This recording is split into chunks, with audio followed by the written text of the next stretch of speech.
Out of the street corners they scream. You knew it was coming. You've been waiting for this for months. Rumour hardened into fear and now they scream at you. The sirens, their hysterical wail tearing through the white noise of the city.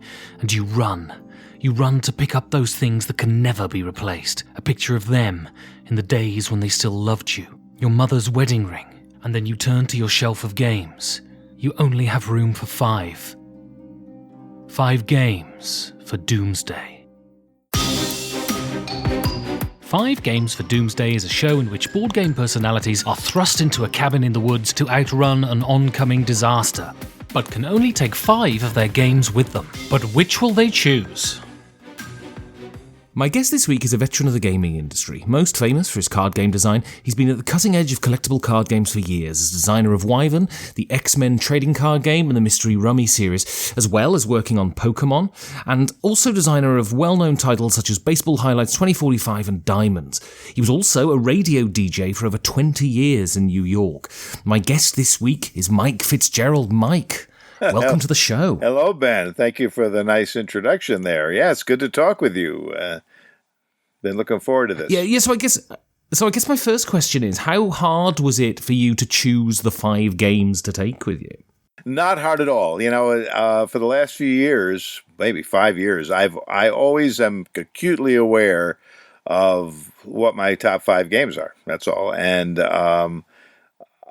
it's just, I instantly know I'm playing something, it'll move up or move down, but I sort of, maybe it's from all those years in radio when we had charts for songs and stuff. I just always know what's number 1 and 2, etc. So this was easy. I said, oh yeah, I'll just take my top 5 games. And so that was the choice then, you just took the 5 games that you like the most? Yeah, I played them the most, I liked them the most, I have, and I was thinking about being in the cabin and everything, and yeah, these are the ones I would take. There's a nice variety, and I would bring along, my wife and some friends, and we'd have a great time. I mean, what's your attitude towards games as artifacts? Do you have games in your collection that are sentimental pieces? Do you have games that you keep because of that, one great night 20 years ago when you had this wonderful evening and it stays there as just a reminder of sort of different parts of your life? Well, I used to do a lot of that, but since I'm here in Colorado, we don't have as much storage. So I had to go from probably 10 or 12 big shelves to 1, 2, 3, 4, 5, 6. So I think my collection has been cut in half in the last couple of years. However, and that's the hardest thing to do for me, is to let go of a game. So I usually give it to a friend who lives pretty close or to the Game Cafe in Denver, and because I know that if I have to go and play it or find it, I can at least do that. So you might be the only person in the world who has more storage space in New York than in Colorado. Well, I'm in Denver, Colorado area, but yeah, I did have more in New York when I was there. Yes, I had a big house. I was in Weston, Connecticut, which is north of the city, and I was in radio. It was just a crazy, you get paid a lot of money for talking for a few hours. It's crazy. It's just crazy. And in game design, of course, you get paid no money for the labor of love of making games. So I'll take this over that if I had a choice. And so here I am. And so how has it been? Is your life in Colorado now a rural existence? Is it a very different life in Colorado now than the one you spent in New York? Oh, yeah. And I was ready to move. I mean, I had it with New York. Weather, mostly with the East Coast of the United States, is really bad. Denver, Colorado has the best weather on the planet, according to me. If it snows, and it doesn't snow much, it's very light, and the sun comes out and it's 60 degrees, and the snow's gone by the next day. Now, we're in a desert, the Front Range, the desert area with the mountains around us in Colorado. So the mountains get tons of snow. if you want to go see snow and stuff. But in the Front Range here, not much at all. And it's just beautiful. It's clear air. You can breathe. The sky is always beautiful. It's great. So it is a bit rural, although that's changing. We're on the outskirts of Denver, and Denver is a booming city, and real estate's going way up and all kinds of stuff. So, but back to your questions about the games. When I have to cull games, it's very hard. Like, there's a couple of choices. I played Street Soccer, Korn Van Morsel's game, for, constantly for like 3 months when I got that game years ago. And I haven't really played it since, but I just can't give up that memory of, how charming that game is. And so I make a slot for that. There's tons of examples of exactly that. So you're right. Yes, I'll remember the one game I had of something that was so phenomenal that I'll try to keep it. But my deal now is every new game that comes in, I have to let go of a game. Can't fit it. So I've gotten much pickier about what I buy new and all that kind of stuff. And so what's your attitude to games as objects? Are they for you purely the utility, the pleasure you get out of them? Or do you have this sort of comfortable feeling of sort of looking around your game shelves and thinking, I might not play this game, but it's there. It's comforting for me to have it? Well, not anymore. My feeling there would be, I'm not going to play this game, so it's not going to be here. Unless it has a special attachment beyond that. So I'm looking at them a little more utilitarian than I used to. I've gotten to appreciate art a lot in the last few years because the art on games has, been increased. So just the level of art. So even with my own games, I try to convince the company, to do a little better art than maybe they have. But it's, so that's a pleasure. I mean, a beautiful game might make the cut just because of the art occasionally. And so what is the gaming scene in Denver? Is there a lot of places to go and game? Is there a large community? Yes. It's when I moved out here, I didn't know, right? And I immediately, because I mentioned it on Ludology at the time I was still on, and I immediately got these geek mails on Board Game Geek. Oh, we got a game over here. Oh, we'd love to have you over here. There's like tons. I mean, there's so much gaming. I'm in Lafayette, a little suburb, and I live less than a mile from two game designers who've been published, and we get together and help each other work on our stuff. There's a few game cafes. The best one for me is Board Game Republic in Denver.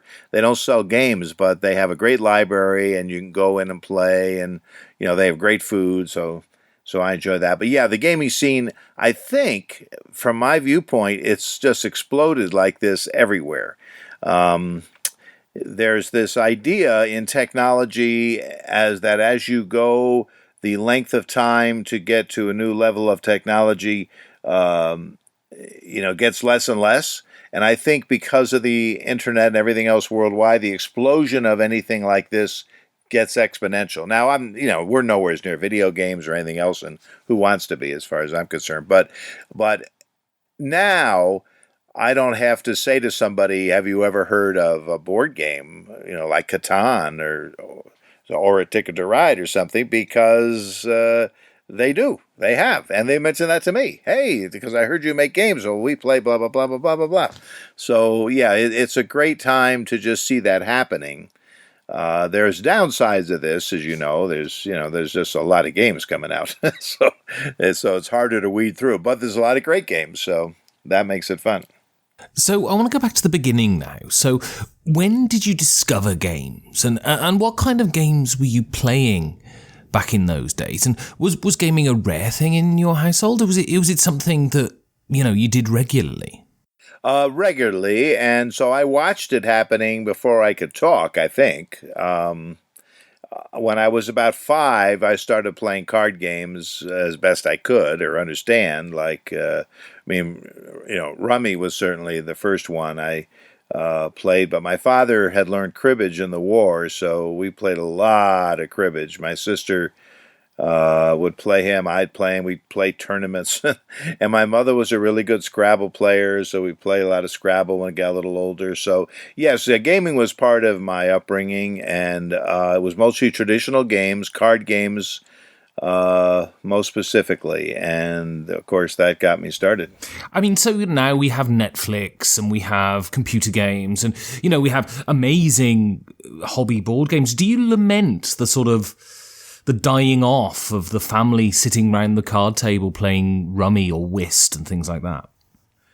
Well, I don't because, for instance, my wife is in a mahjong game every single week, so that's sitting around a table playing a rummy game, basically with tiles with her friends.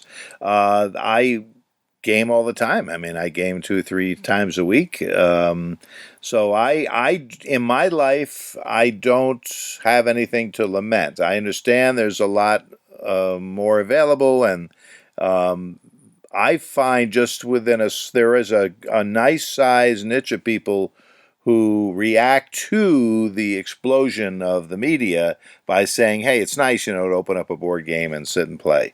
So I like the nostalgia part of that. So, who can predict the future, right? But I know in my life, I couldn't be happier in what's available because I can choose to still play cribbage and still play these games and have a good time.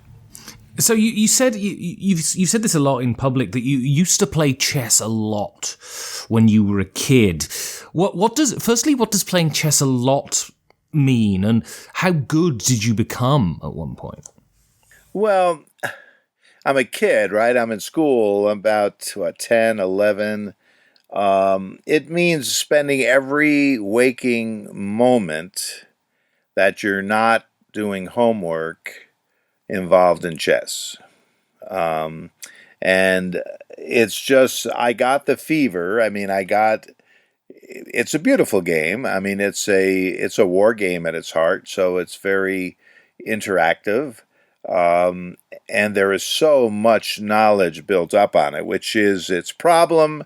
And when you're in the middle of it, it's kind of exciting because you're learning something every day. But so I became a master in New York. And what, for those who don't know, what does it mean to be a master? Do you have an exam that you have to pass, or do you have to win certain competitions or something like this? In chess, the rating system is based on the strength of your opponent. So a master rating is 2,200, and as my teachers in New York used to say, because you get a teacher, you don't just do this on your own. At least I didn't. I had a grandmaster teaching me. He would say anybody can become an expert. He said anybody. I can make anybody an expert. It's just a matter of study. So a master, they say you have to have some talent. Now, when he said to me, when I got to be a master, I was about 16, he said, I can't predict that you'll become a grandmaster because I don't think you have that much talent.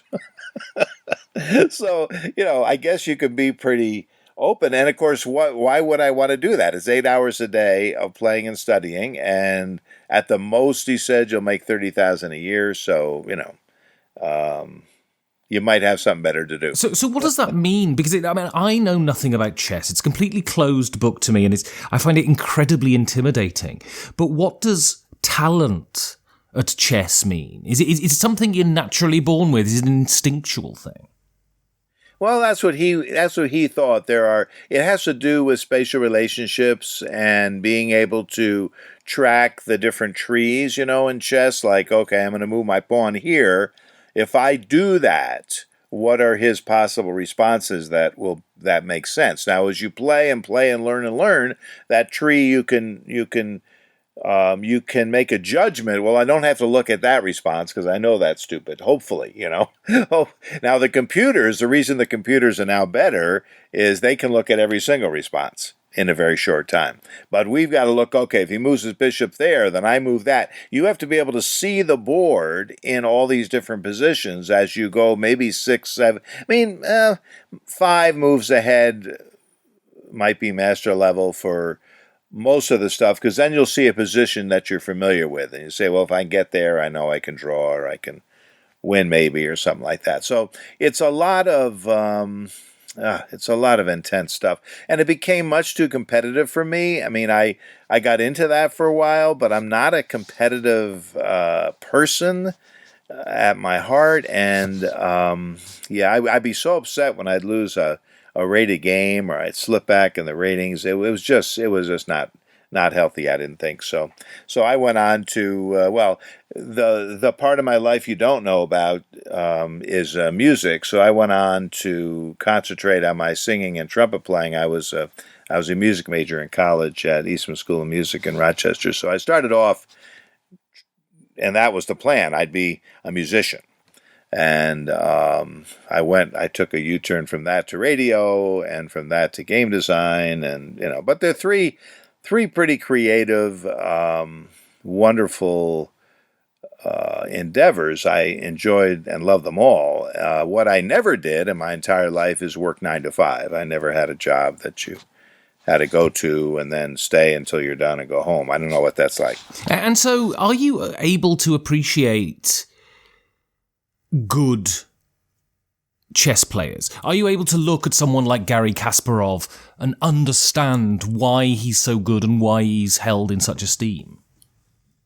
Well, yeah, because he beats in his day, he wins all the time. But yes, there were even a couple of his games that I especially liked. But my favorite was Anatoly Karpov.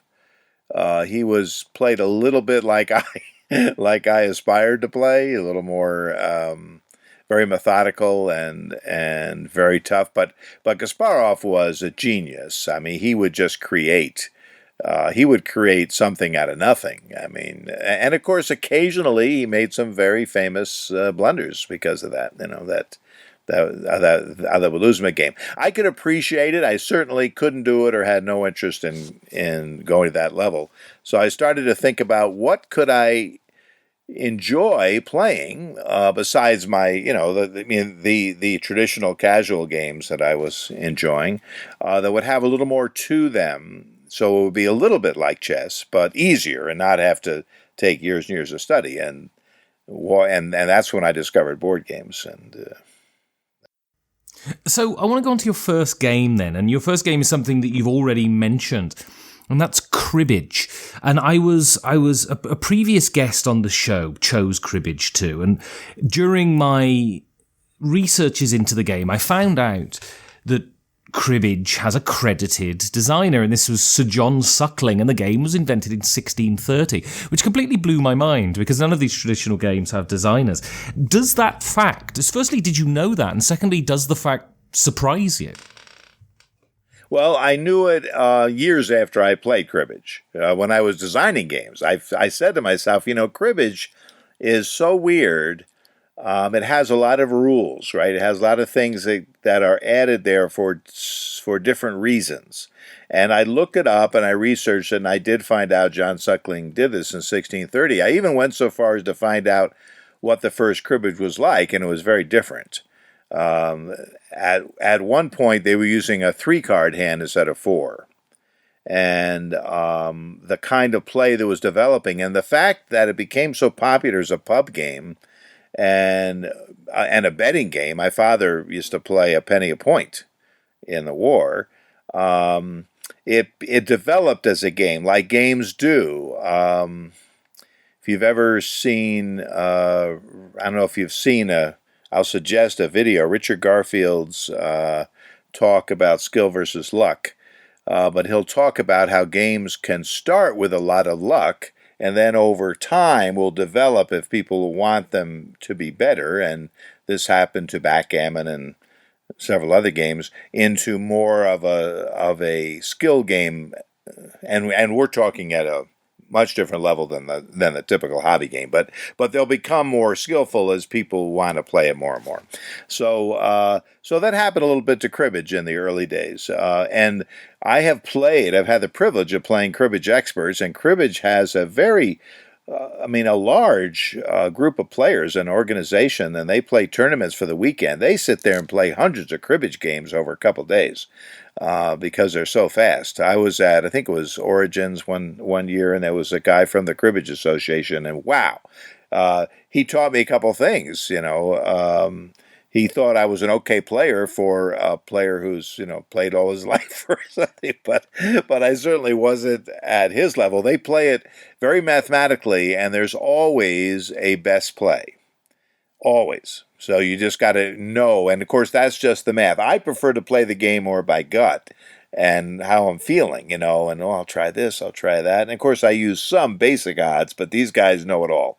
Because you're playing with limited knowledge, you only know a few cards from the deck. You don't know what could come up and what's going to happen. So, but yeah, I just find it a wonderful game. It's a little fiddly for modern game as far as a modern game design. The jack coming up for 2 points, and there's some things in it that you probably wouldn't think to do in a modern game. So I've taken cribbage like I did with rummy and like I did with trick taking with diamonds, and I did it to casino, also another little card game, and I'm in the process of making cribbage in. You hardly know it's cribbage unless you really know cribbage, but I'm taking some of the elements of it into a new game that I'm working on. So I'll be doing that, and that's fun. And so, what do you think it is about cribbage that's made it last 500 years? What is the appeal of these traditional card games? I don't know. If I did, I'd probably make better games myself. I don't know. I think some just catch on at the right time, maybe. And, because I've played some that are pretty good games and never have. They're obscure kind of traditional games. I guess they have to serve a time and a place, and once people start playing, you're aware of this, I'm sure, right? The normal person, because we're not normal, but the normal person doesn't particularly want to play a new game. The normal person wants to play the games they're used to playing because they feel more comfortable. So once you get rolling by playing cribbage or playing mahjong, look at another game that's been around for years, and I'm not, and Mahjong's a puzzle to me because I see the faults of the game, but I think I've watched people, and it's the social. I think it's the social aspect, and that kind of thing. It's the only thing I can think of because for me, it's not a compelling game. But I think people get into a habit of in enjoying a certain game, and that's all they want to play. Yeah, I think it's interesting. A lot. I was playing a game last night. It was a new game from Wolfgang Warsch, the guy who did The Mind. And I've got a friend who's got a small baby, so he doesn't get out very much.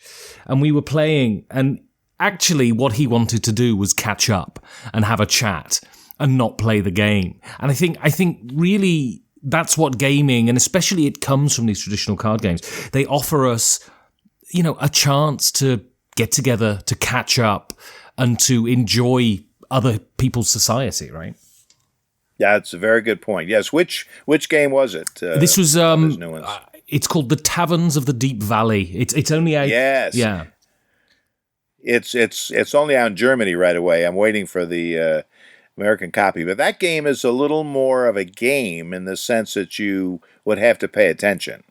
There's more rule structure, whereas even The Mind, I suppose, between rounds you could chat, But yes, that's one that I'm looking forward to as well. He's a very talented designer. So I want to go on now to your sort of professional, the job you did for the longest time, which is entering the world of radio DJing. So you said you got into it through being a musician. So how did you become a DJ? Well, I was at Eastman School of Music in Rochester, New York, and that's a part of the University of Rochester, which had in the 70s, this was all 1966 through 1970. I shouldn't have said that. Maybe you can figure out my age, but I don't know. It's okay. At the University of Rochester, they had a pretty hip college radio station that was attracting a lot of attention. And, well, the story starts when I was young. I was a stutterer as a child, and really bad when I was growing up. I just couldn't even say a sentence well. I'd be in school trying to figure out what I'm going to do, and if the teacher calls on me, what part of the book I'm going to read. I got to find a word I could start with, all that kind of stuff. So, but in my room at home, I would put the radio on and I would mimic the disc jockeys. And there I could speak fluently. I could speak freely. Now, as it turns out, I have the King's Speech kind of stuttering from that movie. I have emotional stuttering, which came out of family trauma and stuff. So I didn't know it at the time, though. I was saying, hey, I can talk here. So I really worked. I would tape myself. I would do radio shows. But I never thought of doing it for a living or anything. So I go to college, and in my second year there, I'm thinking, well, maybe I'll go to the college radio station, because as soon as I moved away from home, the stuttering got quite a bit better. I mean, do you think you grew out of stuttering, or did you have treatment or something like that? I did not have too much treatment. My family had a lot of issues going on, and although I think, what I was going through was important, it paled to other things in the family, which I won't go into, but there was a lot of craziness going on. So I think I kept to myself as much as I could, and I think I grew out of it when I left home, but I still stutter occasionally. So it has not left forever. And what is the effect? I remember when I was studying at drama school, there was a guy in the year above me who had and this was a guy training to be an actor. He had a debilitating stutter to the point where it would, a sentence would take 5 minutes to get out of him if he was particularly, anxious. I mean, what kind of effect does stuttering have on a kid? Did it turn you in on yourself? Yes, you become very, very inward. I mean, I was not an outgoing kid. I remember trying to ask girls out even when I was a teenager and still at home. I'd call them up and I couldn't even get the first word out. So if they knew me at all, they know it was me, and so they would prod me along a little bit. So yes, it's a tough thing, and there's so many different reasons and different sources. There's a physical stuttering, which is just a disconnect between the brain and speech. There's something in the breath that can be affecting it if people aren't breathing properly and they get caught up in that. There's so many types of stuttering. To finally figure out what I had, which I did later on, was helpful for me. So anyway, I go to the University of Rochester and they sit me down and say, read this. And I read it and they said, holy cow, how many shifts do you want? So it was like, and I said, what? And that's all I have to do? It says, yeah, you're great. And I said, well, and of course that was from just mimicking all these disc jockeys for years at home and putting them on tape. So when I graduated, Eastman, music jobs were tough, let me tell you. Whether I had education or I was going to try to perform somewhere, very tough. So I got a radio job in my hometown, and I never looked back. I got to New York in a few years, and was very, very fortunate. And so what was life like? I mean, what was life like in the 70s in New York as a radio DJ? Was it all sex, drugs, or rock and roll, or was it more sedate than that? Well, that depends on who you were, right? So here I am, right, a kid who's not very outgoing, and for me, it was nothing like that. For some of the guys I was working with, yes, it was definitely like that. So, but I've never in my entire life experienced any kind of drugs. I've never tried anything at all. And I didn't hang out with those kind of people at all. But I did interview them and work with them in a sense in radio. But in radio, it's strange. I was only ever on air, and so when you're on air in radio, you come in, you show up maybe maybe 15 minutes before your shift. You do your shift and you go home. Now that's in New York. In the smaller markets, you are doing more. Sometimes you're selling time and you're doing a production, but that was only for a few years. So when I got to New York, it was just doing the shift and go home, and I did. I didn't hang out. I loved the actual on-air work. To speak well was important to me and was fun, and to have fun I played mostly in New York. I was on oldies channel, so we played the 60s, 50s, 60s at first, and then 60s, 70s, and I didn't leave that station until 2005. I spent a couple years at a country station in between where I won an award for DJ of the Year for a major market in a country. And I think that was because the country jocks hadn't become quite as good yet as the rock jocks and stuff. But yeah, so I didn't join that, but it was certainly there when I worked with Mickey Dolenz on a morning show at the end of my career in New York. They eventually fired everybody at CBS FM because they wanted to do a format with no announcers called Jack, which did not work. So they went back to CBS FM, but by then we had different jobs. But anyway, I worked with Mickey Dolenz for 6 months. Mickey would actually leave the studio, go into the bathroom to do something, and then come back, and he was certainly affected by what he had just done. So, I mean, I remember as a kid watching. I mean, I'm in my early 40s now, so it was obviously reruns of it. But I remember watching The Monkees, the TV show, as a kid growing up. I mean, what was it like working with a former monkey? Was there any sense of being starstruck or something, or were you a sort of, grizzled old hat at that point? I never was much for being starstruck. I appreciate somebody's work and actors. I met, my favorite interview was probably Kevin Spacey when Bobby Darin's movie came out that he had helped make, and he played Bobby Darin. And I had a 2-hour thing with him on the air. That was a lot of fun. But so I respect somebody's work. I don't know, as a radio guy, you don't get to know these people personally. Even working with Mickey Dolenz every day, I couldn't say that I got to know him personally. And I'm always a little wary of, the business and what the business can do to people. So I have a lot of stories, and most of them I can't share on anything public. But if we're in a bar someday, Ben, I'll be able to share some of them with you. But there's just crazy stuff that goes on. So instead of getting starstruck, I get interested in what a person's career was like, and maybe how hard it was. It's not easy. It's not easy to be famous or to be as talented as some of these people are. And you can see that because it wears on them at different levels. So I got an appreciation for that kind of life a little more. I mean, did you ever feel famous yourself? Did people sort of approach you, ask for your autograph, that sort of thing? Yeah, sometimes, sure. I mean, I call it being a big fish in a small pond. In both careers, game design and radio, I certainly was that. So in New York, there'd be a concert. I would be hosting the concert. I'd get off the stage. People would ask for my autograph and stuff.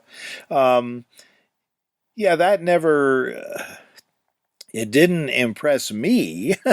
It was nice. I always like to know that people would enjoy the show, just like I have a much even a greater feeling when somebody says they play one of my games. So I mean, I do appreciate that, and I really love that, and that's a big part of why I do it. But it's not like a massive celebrity. I can get on a plane and nobody knows who I am, So I don't have that reach. And so you moved on after being a radio DJ for years. You moved on into the brutal world of board game podcasting, and you hosted Ludology for, was it 100 episodes or was it 50 episodes? I'm not sure. I think it's more like 100. It was I'm going to say 2.5 years or something like that. Oh, but it was every other week. I don't know. No, the co-host, Jeff Engelstein, who still, he is Ludology. I was just the temporary host for a while, with him. So he would know the numbers of the episodes exactly. Jeff's like that. He would have everything down. That was well after broadcasting, though. What happened was, I started doing board games in 1993, so I was doing games while I was in radio. And then when I left radio for good, which wasn't really till 2014, was it? Or maybe I'd even, yeah, I think 2014 I was in New Jersey running a station, a group of stations to, quite frankly, make some money until I could retire and then spend all my time with games. It was one of those things. So, so I worked with Jeff. He's a great guy. We always got along. We're very different, which I think made the broadcast of Ludology better. So we had a lot of fun because we know each other's differences and we played them up. And so I had a great time doing that broadcast. You're probably going to ask me why I stopped. I woke up one day and I just realized I'd probably said everything I had to say, because I would notice in a couple of episodes I'd be repeating myself. And I realized I'm kind of opinionated. I respect other people's opinions. I don't mean to say that any of my opinions are correct or are right, and we always have to keep saying that, especially in games, because we all have different feelings about games, and sometimes we're passionate one way or the other. So, but I realized, it would be better for the show, I thought, if they could get somebody different to offer a different perspective. And that's the idea of that show, I think, is to look at game design from a lot of different angles. Because everybody does it differently and everybody, has different. And, for my life, I was really starting to get busy in game design. And I thought, let me devote a little more time to that right now. So we're still great friends, Jeff and I think that Gil Hova's done a great job. And it's been but it was very fun a time of doing Ludology. We had great guests on too. Many times some of my favorite people were on that show. So it was a lot of fun. So your next game is a game that is incredibly popular, and this is Azul. So firstly, why are you taking this one to the cabin? Well, I think, and again, everything I'll say is just my opinion, okay? I'm sure there's some people that maybe don't like Azul or aren't going to think it's quite as special as I do.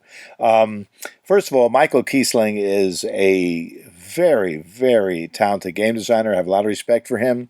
Of course, most of his big titles for years were co-designed with Wolfgang Kramer, but Wolfgang always said, they wouldn't be what they are without Michael.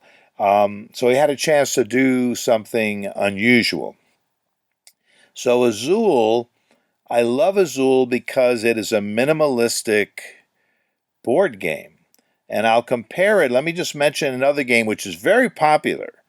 And I got to see them very close together. And one I really love, Azul. The other one, not so much. But that's just me. It's a very popular game. And that's Sagrada.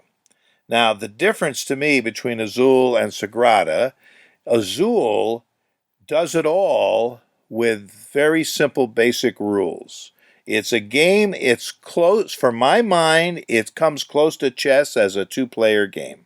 Although you don't have as long of a tree, whatever, but it's very interactive, it's very tight, your meaningful choices, and yet it's the same game, although it feels very different. You can play with 3 and 4 people and just have a great time.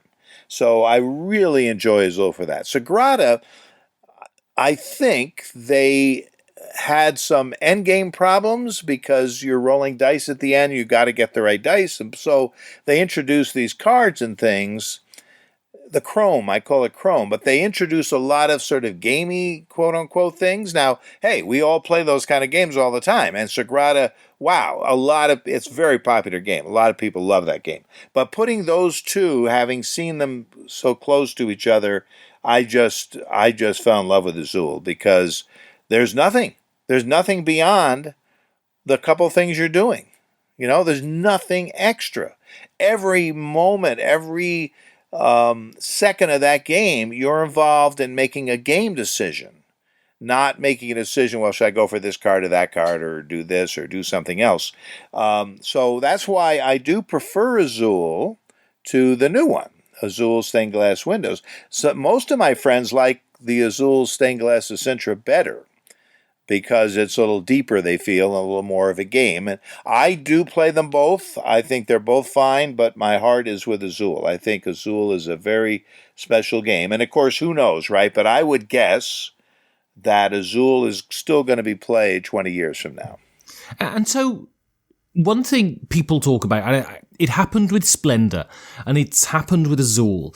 People just talk about the look of it and the feel of it and how tactile and pleasant it is just to hold those pieces in your hand. To what degree do you think the sort of component design and the art of the game has lent to its success? Well, if the game's not there, I don't think it would have done anything. It's important to make games look as good as you can. Azul certainly looks great. Splendor looked great. In fact, with Splendor, it's such an addictive gameplay at first. So I think I don't know. I can't separate. I mean, the gameplay must be there for me. Otherwise, I'm not playing the game. I don't care how good it looks. I'm not playing. So I think if you're a kind of player influenced by the look to the point where you're going to like the game because of that, that's fine.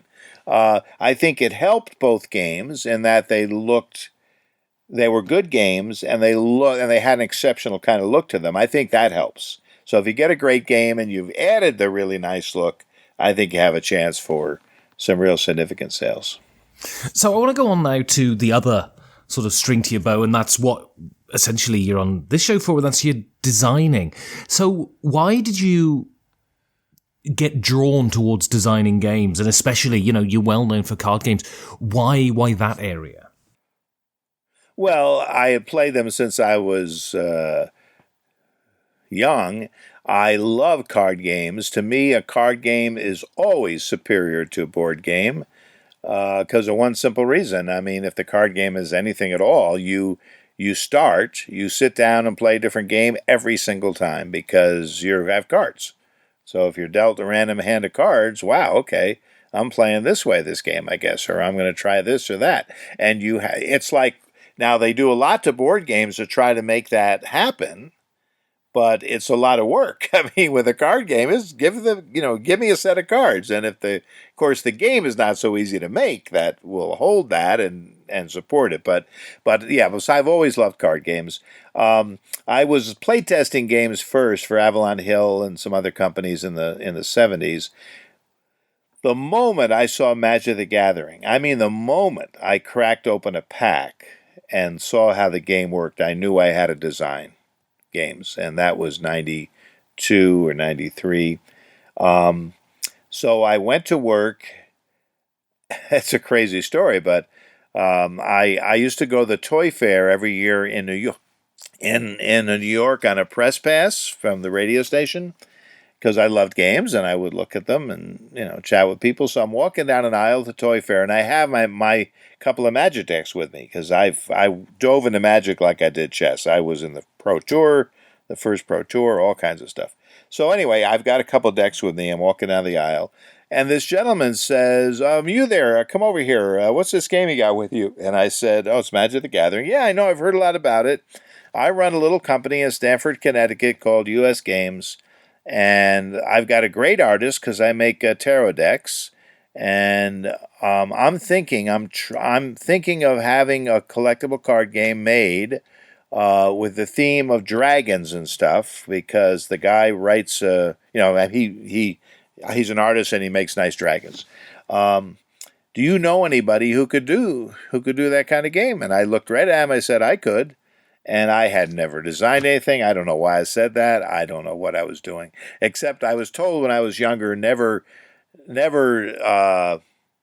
let a door close without walking through. So I said, okay, here I go.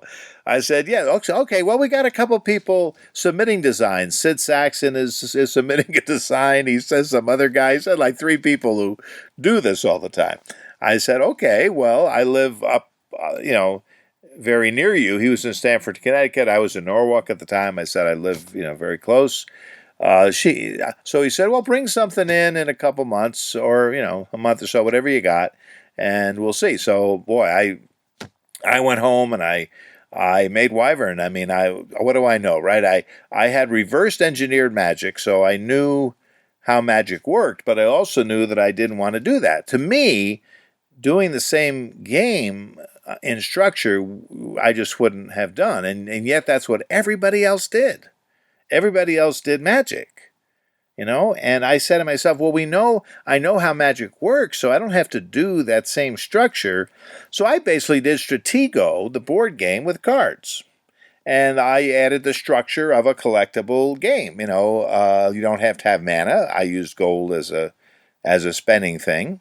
But all the different, different effects, flying dragons and scouts and all this kind of stuff with a Stratego kind of element.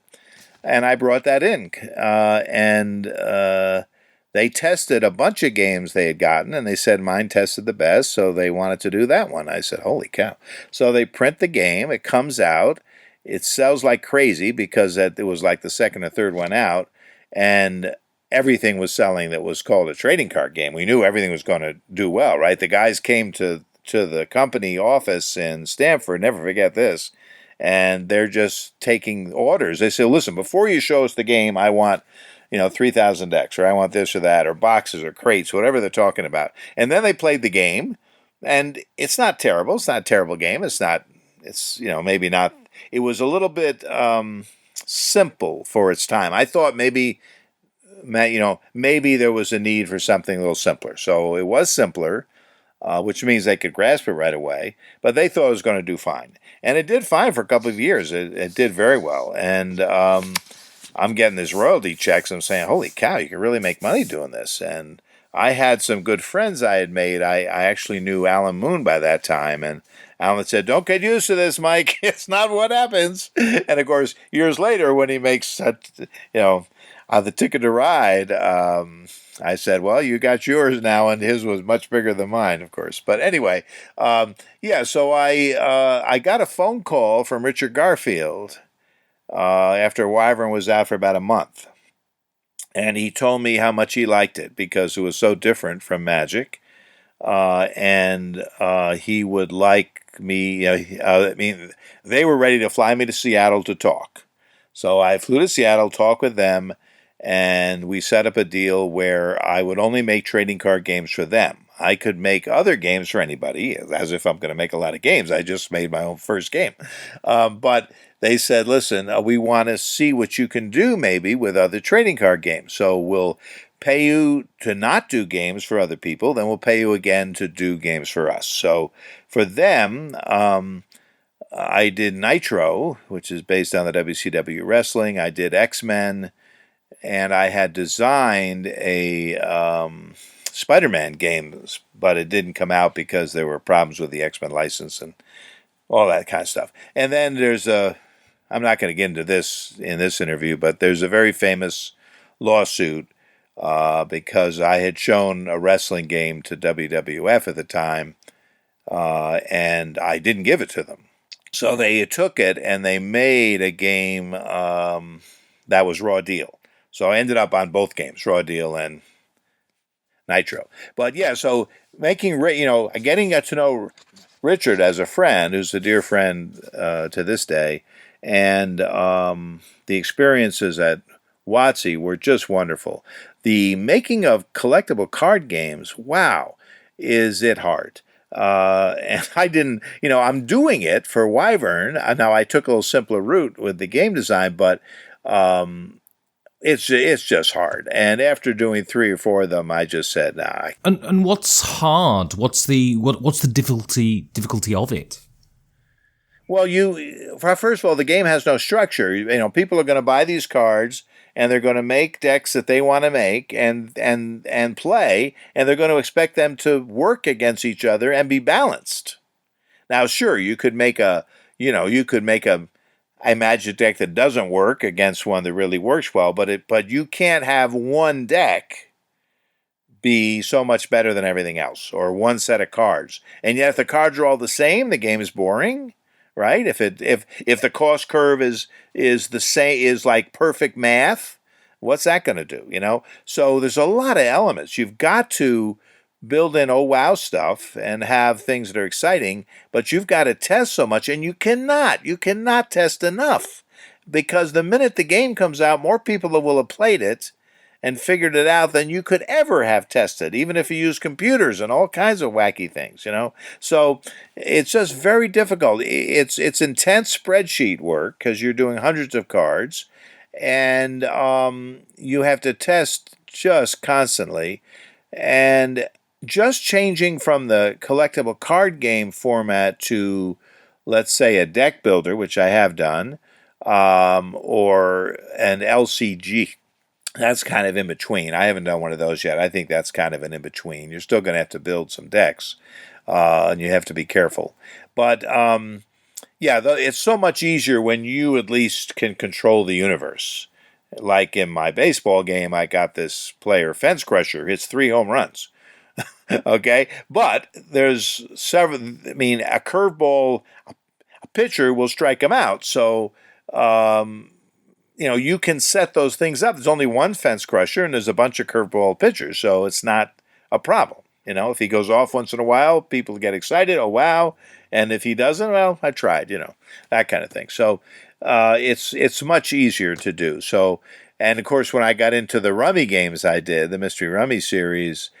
I love those games, and I was just making games. I made those games to play. I was playing those games for years before between 95 and, let's say, Jack the Ripper came out, I think 98, or was it 96? I can't remember, but it's been out and selling worldwide for 23 years or something. It's kind of crazy, but but those I really just enjoy playing, and I do know how to make them now, so that's what I'm concentrating on these days. But so anyway, that was a long answer to your question. So you've made a lot of games. You've been a game designer now for a long time, but you were doing this alongside being a DJ.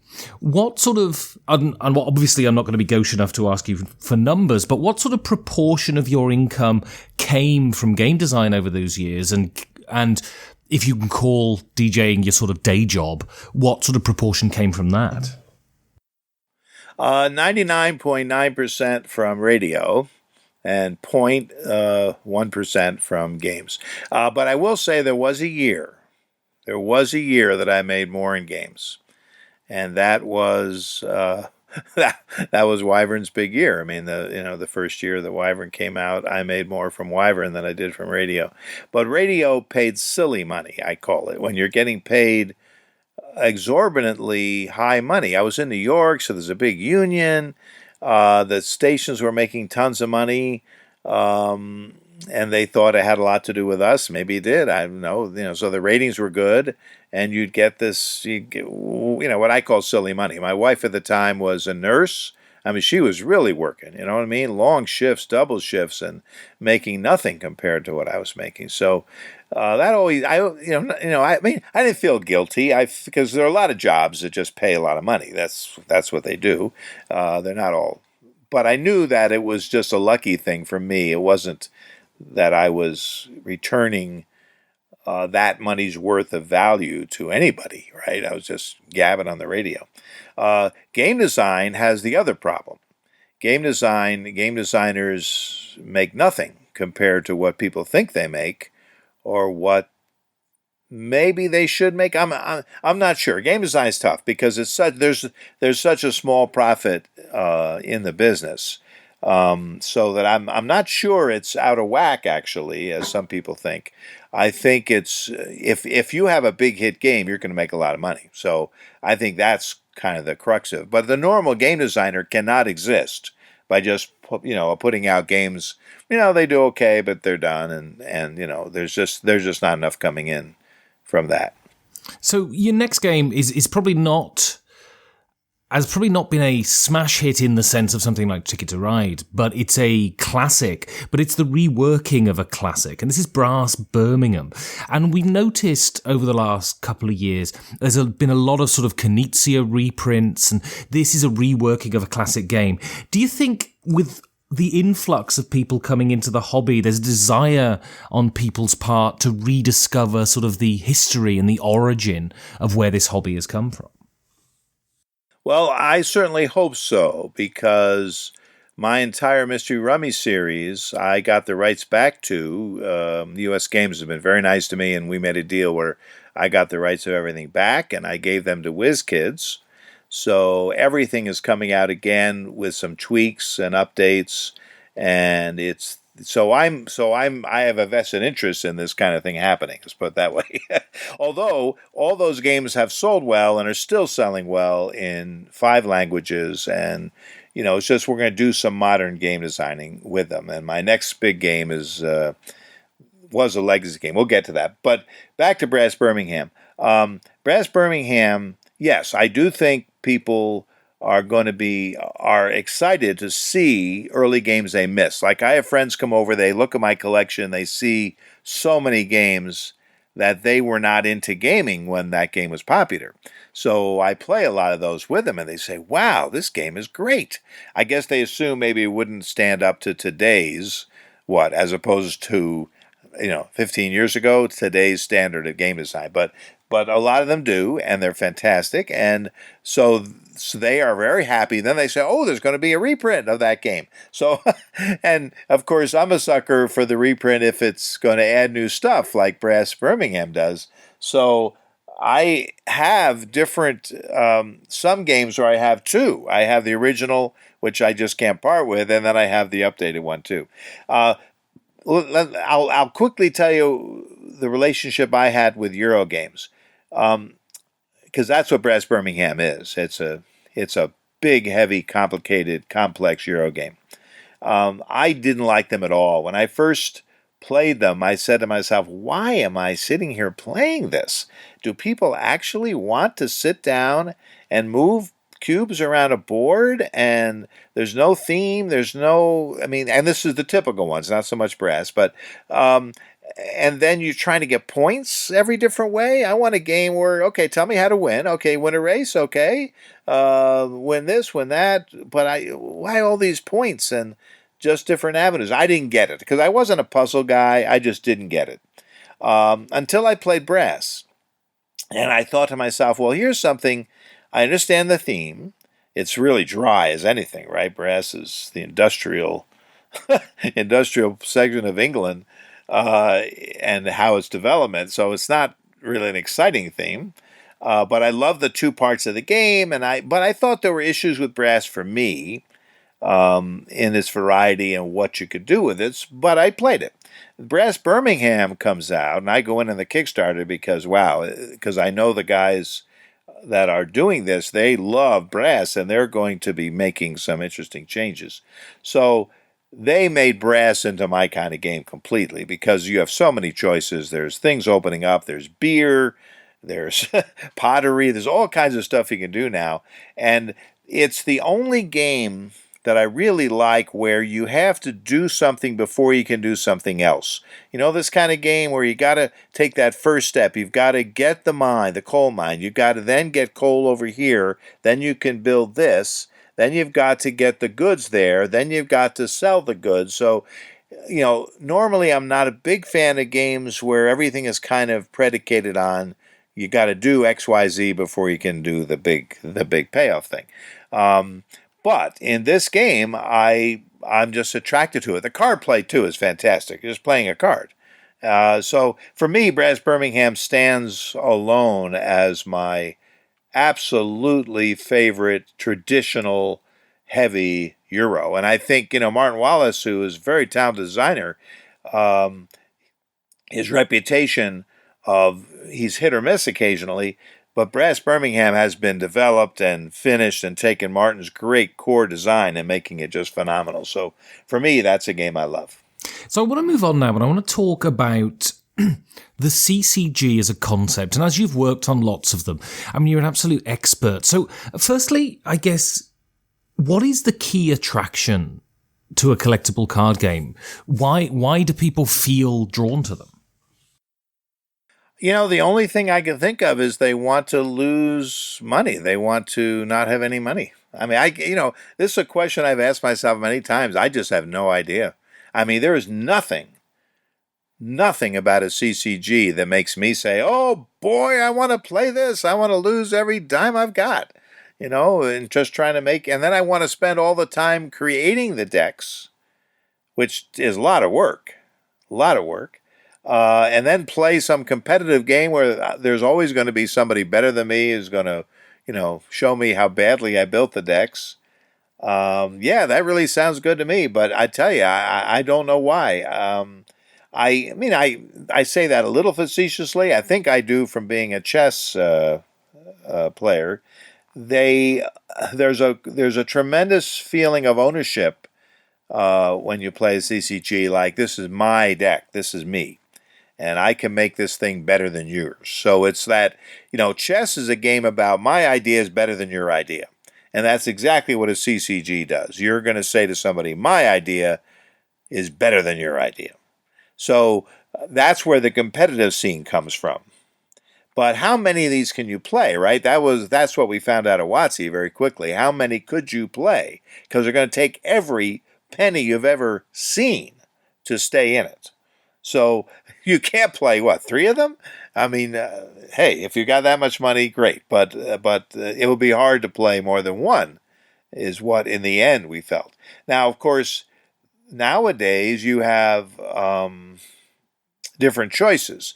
In fact, I should mention Keyforge, being Richard's game. Keyforge, to me, is the future model because it's appealing not so much to that competitive person. That competitive person is going to stay with a pure CCG because they want to build the deck. But for someone like me now, I have built enough decks to last me many lifetimes. So to be able to pick a deck up and sit down and play against somebody else, and the decks are pretty balanced. Occasionally you'll get one better, not than the others, but it's just a lot of fun. And for $10 a deck, I mean, I've got about 7 or 8 decks. That's probably all I need. I have friends over. We divvy them up. We sometimes have the other guy the deck to play if it's not so great. But the game is so good that it's brought the fun back into that part of the hobby for me. But boy, I tell you, there are people who have made their living now for quite a few years playing Magic the Gathering on the pro circuit. So, I mean, you designed a lot of them, and most CCGs have fallen along the wayside. And so basically there's 3 that have survived, and that seems to be Yu-Gi-Oh!, Pokemon, and Magic.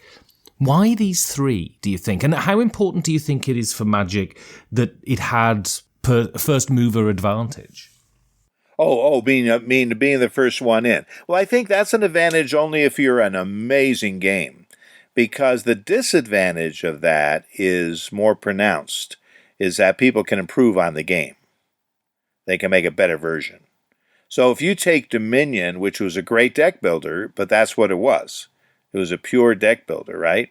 And Adamo Vaccarino did a great job. I played, the first weekend we saw Dominion at WBC, World Board Gaming Championship in Lancaster, Pennsylvania.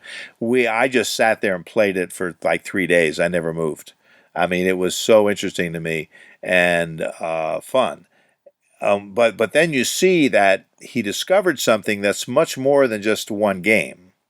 It's a genre, and it can be used in any other game. You could put a deck building element in Great Western Trail. You can put deck building. My game Baseball Highlights uses a deck building component. You can just do it in anything. It just solves a lot of problems as a game designer. You cannot do that with Magic the Gathering. Magic the Gathering, and Richard's tried. Richard's always felt maybe because people complain about not getting the right mana, that's the weak part of the game, drawing mana and everything. But everything he thinks of or tries to come up with for what that game is, you can't do it any better.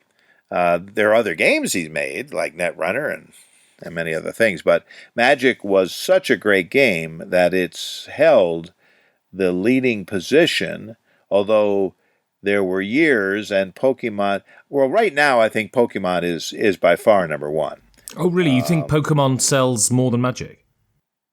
Oh, by 4 times at least. I know the numbers. I know the numbers. So I know the Pokemon numbers. I don't know the Magic numbers, but I've heard. Yeah, so for the listeners, you design pre-built decks for Pokemon, right?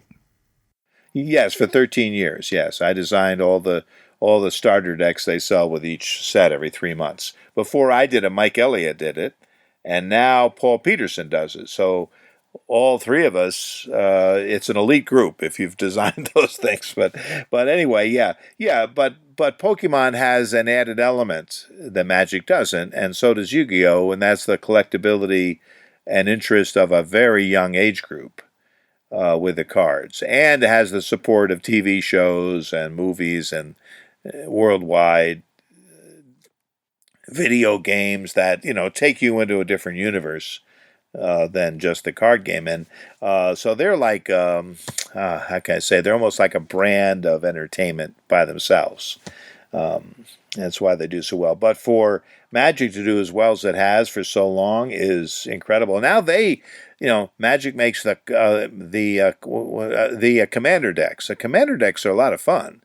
That's sort of like playing Keyforge in a way. I mean, you buy a couple decks and you can play, and it's a great way to learn Magic. But even if you're not into the building, they have enough products now to keep it focused. If any of us knew why those three are so popular, we could make another. We could just make it, but nobody does really. It's quite a phenomenon, the of the CCG's history. And there's two basic elements to the CCG that I find a little, I guess, unseemly is the word.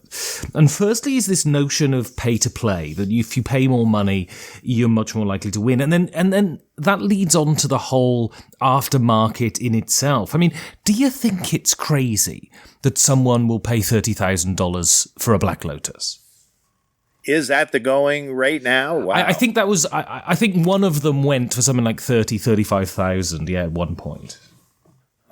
Well, I had a lot of Magic cards that I got from WotC, black bordered, first edition stuff. I had all the Moxes, several of them Lotuses, and I sold in at a time when my daughter was going to college, and I did do very well, so I helped her tuition costs a lot. And I thought I made a lot, and to think that they may have even gone up from there, I guess I should have held on to it as a longer investment. Yeah, I don't know. It does seem a little absurd at times, but it is a free market, right? So for some reason, someone values that. I mean, if you're getting into Magic and you just miss the beginning of Magic, and you just got to have one of those cards. You got to have a collection, or you got to complete your collection, and you have the funds to do that. I suppose that could happen. So I want to move on to your next game now, and this is Spacecorp. And so I must confess, I'm intimidated by GMT games, so I don't really know much about this game. But what drew you to it? Was it just you like sci-fi games, you like economic games, or was it that it was based on a book? No, in fact, I'm probably going to read the book now that I play the game, but none of that. I know what's happening at GMT. GMT is changing, and they're doing a beautiful job of it. They're making games more accessible to a gaming audience. So Spacecorp, a good friend of mine who was a GMT fan, also calls Spacecorp a Euro. He's right. There are certainly Euro elements, and maybe it is a Euro. I find it a little more than that. I find it fun. I mean, so much fun. I mean, but there have been several really amazing games from GMT recently. Fort Sumter is this little lunchtime game you can play quickly based on the 13 Days concept, which is, if you go back, it's a Mark Herman design. So it's based on Mark Herman's games, a mini version of Washington's War, that kind of stuff. Anyway, it's just so great. It's so challenging and fun, and just so Spacecorp is by John Butterfield. Now, I don't know if you know who John Butterfield is, but I certainly do. John Butterfield doesn't know how to make a game that's not amazing. I mean, so he doesn't make, like, he's not making a game all the time, but his games stand alone in the legacy of GMT as brilliant, brilliant designs that are so detailed. They're daunting for people like you and me normally. So what he did was he tackles Spacecorp, which you're a space corporation and you're growing through the galaxy. Well, he really wants to bring science into this game and yet keep it very accessible. So he was able to do that. There are 3 boards to the game. You can play them all separately as a game. You can play the Mariners, that's the first one, just as a game, boom, you're done. You can play the Planeteers as a game, you're done. You can play the Starfarers as a game, you're done. You can play any 2 of them together, like the Mariners with Planeteers, Planeteers with Starfarers. You can do that as a 2-game, or what I do now all the time, you can play all 3.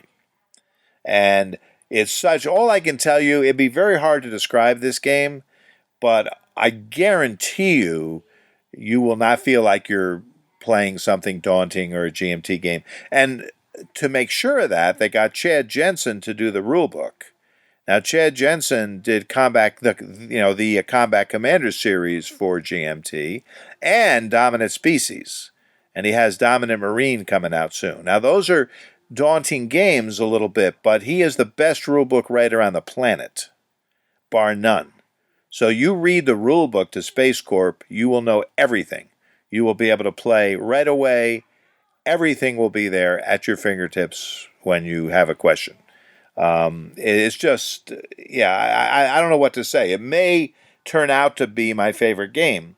I've played about 12 times in a couple months, and I've played in all the different formats. Solo. They have an amazing solo system. Now, John Butterfield is known for his solo games. He had Ambush, which is a great series that's just solo, and he always puts a good solo game in with everything. But the Spacecorp solo game is just so much fun. Might be a little easy, but there's all kinds of things you can do to tweak the difficulties. And it's being discussed online, and people are trying them, and it's very simple. You pick and choose just a little bit. But the basic system is so easy to do, and just works beautifully. You're playing Spacecorp against the competition, which is the deck. And, I mean, it's just incredible. So I can't say enough about Spacecorp. I recommend it highly for anybody. There's a lot to the game, but it's not daunting. It's not like, oh, what am I going to do? It uses basic mechanics that are fun, and I think Spacecorp is an unusual game that's really, really good. And so how important do you think GMT are to the hobby? Well, for me, they've been very important. I started off playing Avalon Hill war games and stuff because I liked the games like chess, and I like player interaction. That's the other thing about Euro games I had trouble with. It's the multiplayer solitaire. What am I doing? And yet and I understand them. There are people who do not want you messing with their part of the table. You're going to play that card? What does that do? Takes one of my things? I can't. No.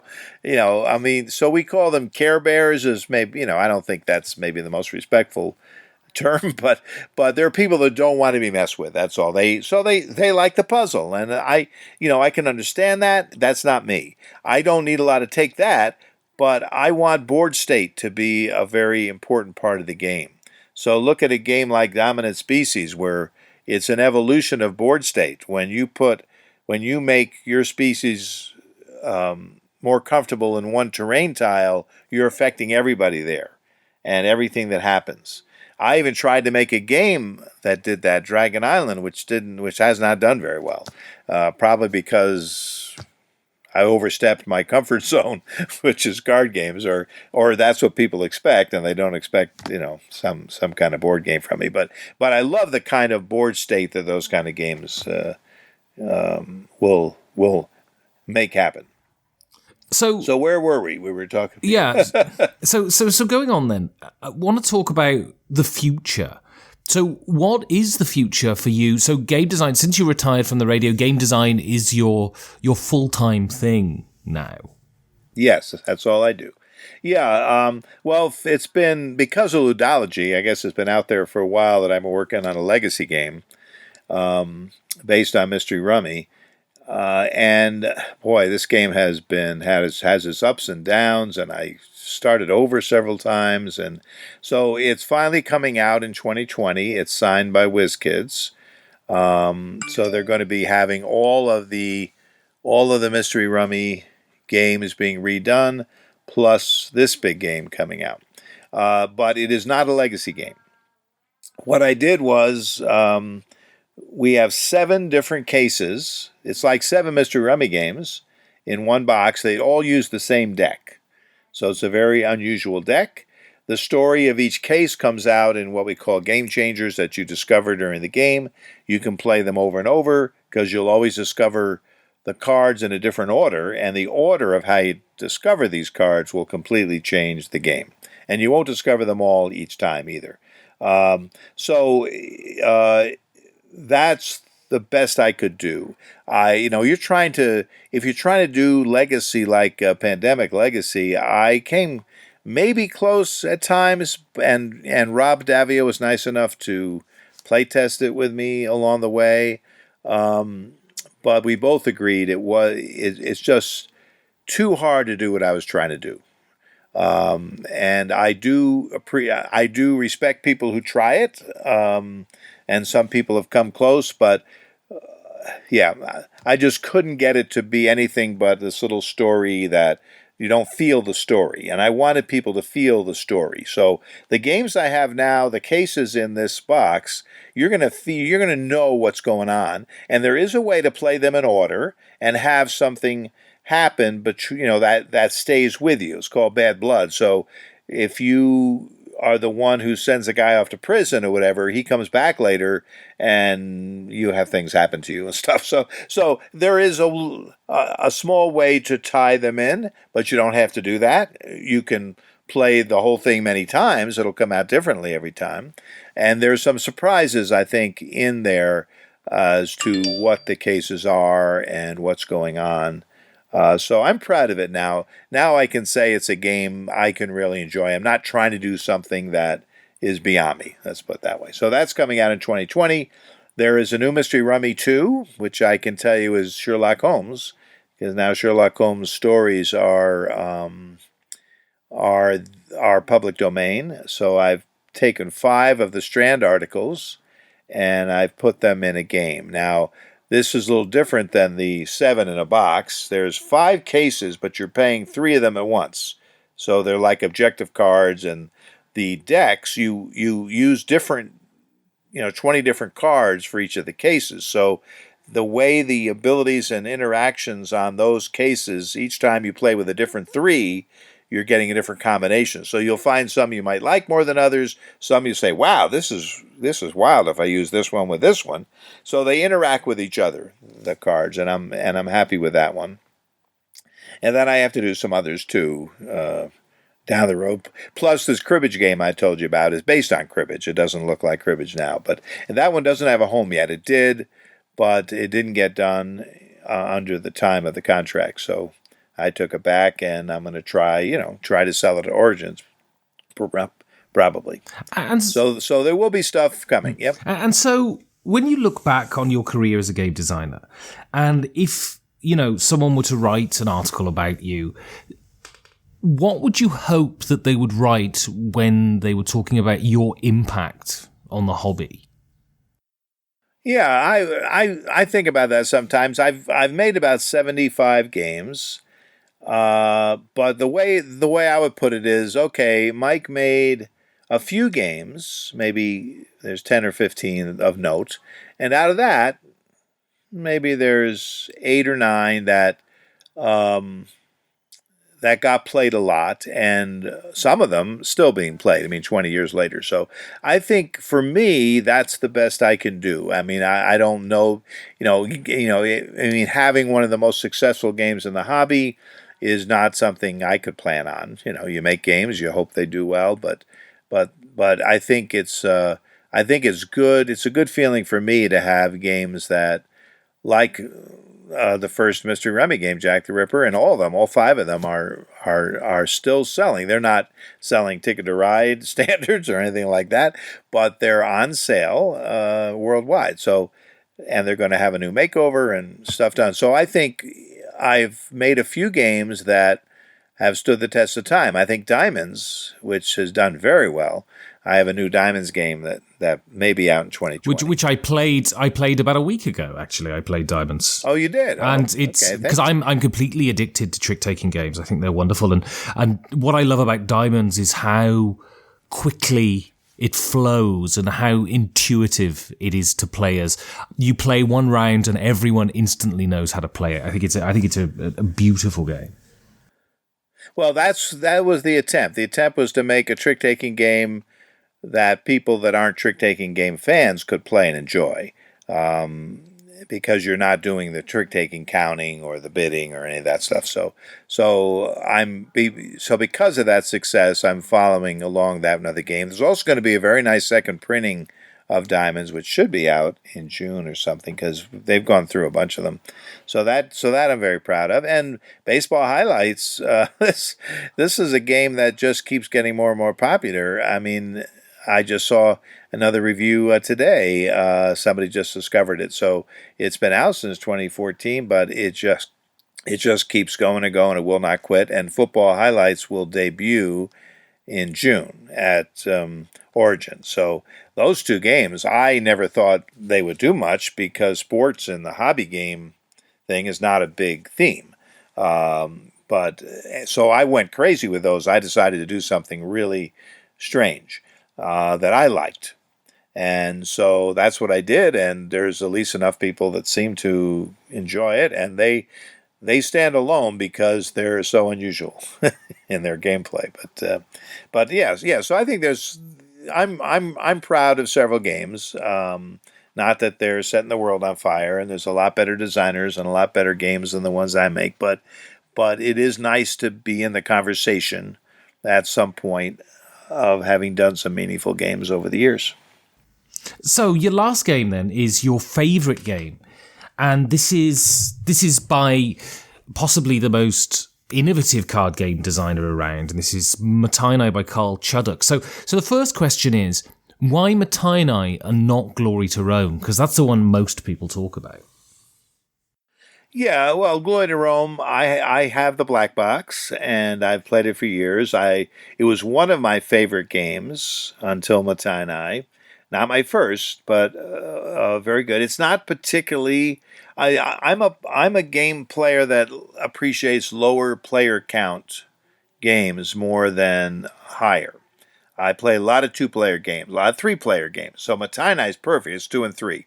Glory to Rome, 4 and 5. It's a lot of fun. It plays well. I never thought it was particularly special at 2.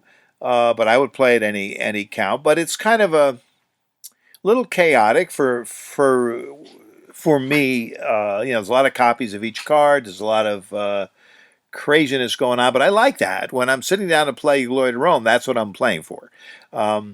Mottainai came out, and I couldn't believe it. I'm looking at this deck. It's a 54-card deck, and every card is a different work. Every single card has 3 elements to it. And one's a role, one's a material, and one's the work. The material and roles are broken down into 5 categories and stuff, but the works are all different. And he did such a brilliant job, and I know Chris Seslick well, who is his developer at Asmati Games. He runs that, and so I know, and of course he knows how I feel about Carl's stuff, so I got to play it early. So even before the game was out, it was my number 1 game. And it has not come close. It's so tight. It's like playing gin rummy with in an amazing hobby game, meaning that every game you play presents you with different problems, different situations. I have played this game over 500 times, and there are things I've never seen. The other day, there's this 3-card combo came out that I knew it existed, but I said, wow, who's going to get that? Well, I got it, and I won the game, and it was just like, holy cow, it took 500 plays, but I got that. I got that to happen. So it's just, now it's not for everybody. It's a difficult game, so you've got to spend some time. But I love when I find somebody who is willing to take the trip. I love to take the trip with them and just explore this wonderful game. But win or lose, I mean, I just think it's a blast. And there's so many little things. The sales at the end of the game that are in your hand, so there's a little surprise at the end. You might not win, you might be ahead, you might end it, but oops, he's got an extra sale in his hand. The nature of the works, and I love the game so much that I don't play much with the expansion that came out, because to me, this game is so great because of its tightness, and how small it is and how quick. I've never had a 20-minute experience that comes near to playing Mottainai. It's the epitome of that, a lot of power in a small box kind of thing. So, one last question. You're herring to the cabin, you're driving down the road, 88 miles an hour, and you go around the corner and the back seat of the car flies open. 4 of the games fly out of the car, down a ravine, into a river, and are swept away forever. Which game do you hope is sitting on the back seat of the car? Mottainai! So, if people want to get hold of you, how would they go about doing that?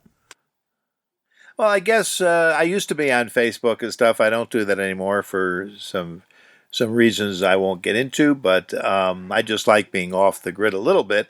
However, you can go to Board Game Geek and you can geek mail me at Mike Fitz. Right, that's my like Board Game Geek name. So I think you can do that, right? Because some people do, and that's a fine way to get in touch with me. And if we end up conversing more than that, I'll give you my normal email, et cetera, et cetera. But that's certainly a way. And if you're ever going to come to Colorado, give me a heads up, and maybe we'll play a game, something like that. So always open to doing that kind of thing. Brilliant. Well, Mike Fitzgerald, thank you very much.